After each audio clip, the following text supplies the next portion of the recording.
Grace and peace and blessings, family. Motivation destination. I'm the destination to your motivation. I'm gonna jump in real quick. It's been a while, so I'm just gonna share where I'm at and what I've been thinking about lately. So I was recently talking with somebody about forgiveness, right? The young lady was sharing with me that her daughter had went through something horrific and they're still mad at the individual. So I thought about my own experience, and one thing that I've learned was how to forgive people. All right.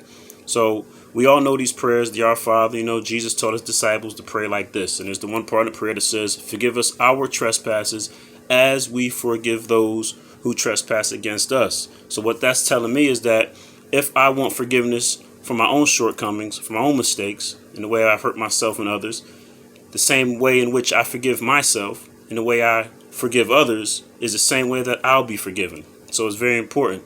So I have to be mindful, right? We're talking about forgiveness. So a way to forgive others and to expect forgiveness is how I forgive others. So I went on to share with this person, just say a simple prayer. I used to pray that certain people get hit by buses, and someone said to me, no, pray for that person. Pray for that person's peace, prosperity, and health. So that's what I started doing, just constantly praying for other individuals.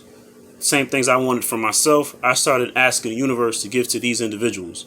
And what I realized, the more and more I was doing these things, I started feeling more peace, more joy, more happiness in my heart. And this is the thing, in my heart, not so much in my mind, because in my mind, I still had bitterness. I still had a resentment. I still had anger, because in my mind, I carry memory. I carry images, and I still see these things. I still see these hurts. I still see these acts. So the way to transcend over those images, over those mental formations, over those thoughts is by prayer and meditation. And that's what I did. I started praying for others. So the same things that I was asking for myself, I was asking the universe to bestow upon these individuals. And the more and more I was doing these types of prayers, these mindful prayers for others, then the more I was gaining a sense of peace, joy, contentment. And yes, I got the health. I got the prosperity. I have the joy. I have the peace, right? So that was very important. This was what I told the person. So pray for others the same ways that you are asking for things of yourself and for yourself, the same ways that you're asking things for yourself in the universe. Ask for those things for other people. And this goes back into the whole principle of reaping and sowing. And it doesn't even have to be in a spiritual context. We could just talk about nature. We could just talk about life. We know that if we plant a seed, it's going to grow. It has to grow. So reaping and sowing. If you plant something, whether it be a seed in thought, a seed in deed, or actual seed in the ground, as long as you do the proper things like watering that seed. So we take care of our bodies, we take care of the seed, we take care of our relationships, we take care of our family. The more we take care and do these basic things, the more these things are going to come back in our lives. And if you don't believe it, you just have to try it. And that was for me. I had to try these things, put some of these practices into practice, put some of these principles into practice.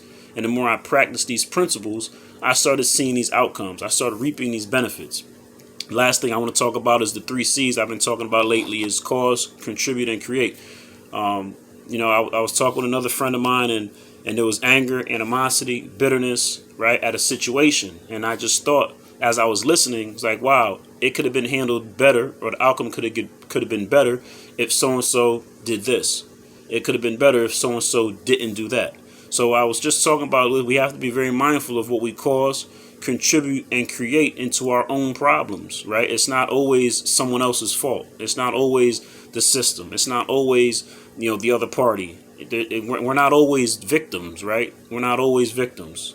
Sometimes, I am my own worst enemy, right? So that's very important, because what I've learned by taking that kind of responsibility is it makes me constantly look at myself and what I'm doing. And it, for me, it's, am I honoring my truth, right? Am I listening to conversation or having certain people around me or doing certain things that don't measure up with who I am as a person? I'll give you a good example. I don't entertain certain kinds of conversation. And if I am speaking with someone and I'm talking about negativity, I don't deal with negative conversation. If you want to talk about a problem, let's talk about the problem for a good 10, 15 minutes. I'm going to listen. And because I'm a solution-oriented person, I'm giving you that 10 to 15 minutes to talk about your problem. And the reason why I put a limit on it is because I've realized that as I'm honest with myself, when I'm listening to this negative energy, I consume that. I take that on, and it feels uncomfortable. I don't like that feeling. And because My primary motivating factor is to be the best parent I can be. That means I got to be the best person. I got to be in my best state of peace. And I have to be mindful of things that can disrupt or alter that peace. So, and that could be conversation. That could be foods, the wrong foods I eat. That could be the wrong things I watch on TV. So I'm very mindful of what I'm consuming, because what I consume is going to become me, right?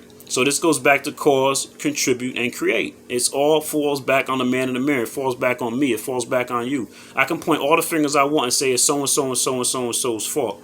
But if I'm not interacting with all these so-and-sos, if I'm not interacting with these bad foods, if I'm not interacting with these bad shows on TV, then I'm not consuming this type of energy.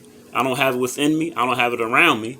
And because I don't have it within me and around me, it's not going to come out. It's not going to come back out. So cause, contribute, and create is very important because it puts the onus back on me. It puts the responsibility back on me. It helps me hold myself accountable, right? The integrity is on me.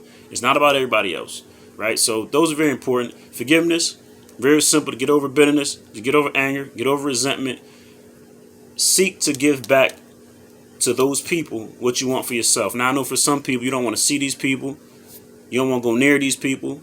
So that's why because I was the same way. I didn't want to see these people. I didn't want to go near these people. But what I was taught was pray for them because I believe in the power of prayer. So that's what works for me. Now, some of you might not be in that kind of spiritual realm. You might not be that kind of person who believes in prayer. I'm sure there's some folks out there.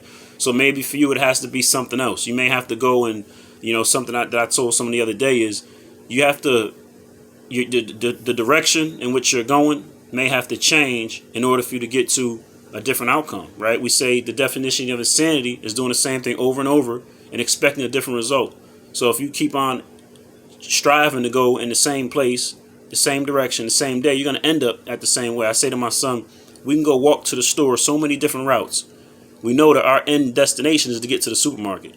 But I can go down this street, I can go down this street, I can cut through this alley, I can go that way. And every time we try a different route, we always see something different. So the point is, if you want something different in your life, you got to try something new. You got to try something different, right? If you keep getting the same results with the things you're doing, then it's the simple solution is try something different, try something new.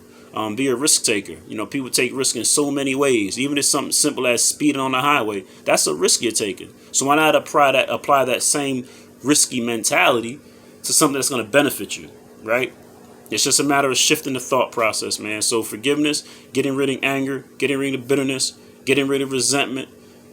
Pray for these other people or do something for other people that will give them something in their lives that you would want for yourself. And I guarantee you'll start feeling peace. You'll start feeling joy. You'll start feeling contentment. And you'll start feeling comfortable in your own skin. And then the 3 C's, cause, contribute, create. Always be mindful of what you're doing, what you're consuming, because it all comes back out. So we can cause, contribute, and create joy in our lives. And we can cause, contribute, and create, strife in our life. It's all on you. So that's just me jumping in real quick. Continue to love yourself. Peace and blessings. Motivation Destination. I am the destination for your motivation.